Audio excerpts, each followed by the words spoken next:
सबके बीच एक अच्छी बात ये हो रही है, एफआईआईज का कैश स्पेस में जो रुझान बढ़ रहा है, क्या इसको लेके थोड़ा कंफर्ट बनता हुआ दिख रहा है या अभी जल्दबाजी है इसको वैसे रीड करना? लंबे समय बाद नेहा लगातार एफआईआईज के 4 दिन हो गए, 4 या 5 दिन हो गए, 5 दिन हो गए, 5 दिन हो गए, 5 दिन हो गए लगातार खरीदारी के नंबर्स आ रहे हैं और अच्छे आ रहे हैं।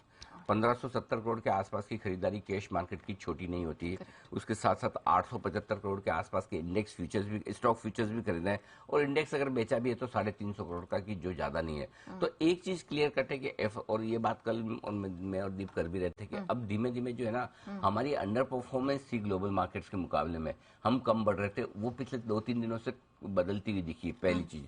दूसरी चीज जो बदलती हुई दिख रही है वो ये कि एफआईआईज का मूड पहले जैसा उतना खराब रहा नहीं, हल्के हो गए। इंडेक्स लॉन्ग पोजीशन अभी भी 26% पर है, तो कोई चिंता की बात नहीं है। तो मुझे लगता है कि मार्केट के लिए इस वक्त सबसे बड़ा जो पॉजिटिव फैक्टर आज के लिए है वो यही है कि एफआईआईज और लोकल फंड दोनों की तरफ से खरीदारी का आंकड़ा है।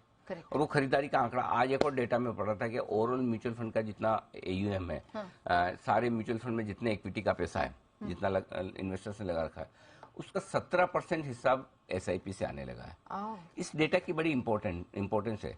एसआईपी करने वाले इन्वेस्टर्स है ना, वो सबसे बुद्धिमान है और सबसे ज्यादा डिसिप्लिन है और सबसे ज्यादा डेडिकेटेड है मार्केट को लेकर और अपनी एसेट क्लास को लेकर। और एसआईपी का पैसा जल्दी से हटता नहीं है अच्छे या खराब बाजार में, क्योंकि उनको पता है कि एसआईपी जब आदमी करने की सोचता है ना, तो वो ये मान के चलता है कि मुझे खराब मार्केट में भी एसआईपी कंटिन्यू रखनी है। बहुत कम लोग ऐसे होंगे जो खराब मार्केट में एसआईपी डिसकंटिन्यू करेंगे और बाकी जो लोग होते हैं वो टाइमिंग के चक्कर में लगे रहते हैं। और टाइमिंग के चक्कर वाले में उनकी टाइमिंग वैसी होती है, अच्छी मार्केट में ही खरीदेंगे, खराब मार्केट में ही बेचेंगे, रिवर्स टाइमिंग होती है।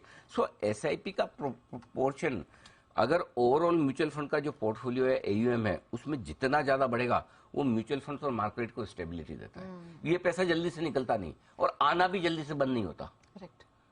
हल्का फुल्का कम हो सकता है, बंद नहीं होता। तो ये बड़ी चीज है जो हो रही। तो लोकल मनी जो है हमारा, जो अपना डोमेस्टिक इन्वेस्टर्स का पैसा है, वो मजबूती दे रहा है। आप देखिए कब ऐसा होता है, आपको देखने को मिलता है कि दोनों ही एफआईआईज और लोकल फंड दबाकर खरीदे। 1500 करोड़ से ज्यादा की दोनों की खरीदारी पहले मैंने 2 बार देखा ऐसा घूर घूर के। आमतौर पर होता है जितना एफआईआईज खरीदते उतना लोकल फंड बेचते हैं, जितना लोकल फंड खरीदते उतना एफआईआईज बेचते हैं। डेटा एकदम अलग दिखता है। मैंने कहा कहीं ऐसा तो नहीं, एक जगह प्लस और एक जगह माइनस। मुझे लगा डबल बार कॉपी पेस्ट हो गया। हाँ, और निशान तो गलत नहीं लगा के, लेकिन पूरी छानबीन के बाद ये समझ में आ गया नहीं बराबर है, दोनों ने खरीदारी की। This is good actually, no doubt. थोड़े ब्लॉक डील के भी मामले थे कल, आपने वो ब्लॉक डील भी होते हुए देखी, बड़ी वाली तो इंडिगो की 2,500 करोड़ की थी, उसका भी इफेक्ट होगा, नो डाउट होगा, उसमें भी नेचुरली दोनों में खरीदारी की होगी। लेकिन 2,500 करोड़ की ब्लॉक डील के सामने 3,000 करोड़ का आंकड़ा तो दिख रहा है, 3100 करोड़ 3150 करोड़ तो दिख रहे हैं, है ना। तो ले तो रहे हैं ना, खरीद रहे हैं ब्लॉक डील को, और सारा का सारा ब्लॉक डील तो वहां नहीं गया होगा। सो आई थिंक उस हिसाब से नंबर्स बढ़िया है। और इस नंबर के दम पर एक चीज है अच्छी कि सपोर्ट मिल जाएगा नीचे, जोर से नहीं गिरेंगे बस।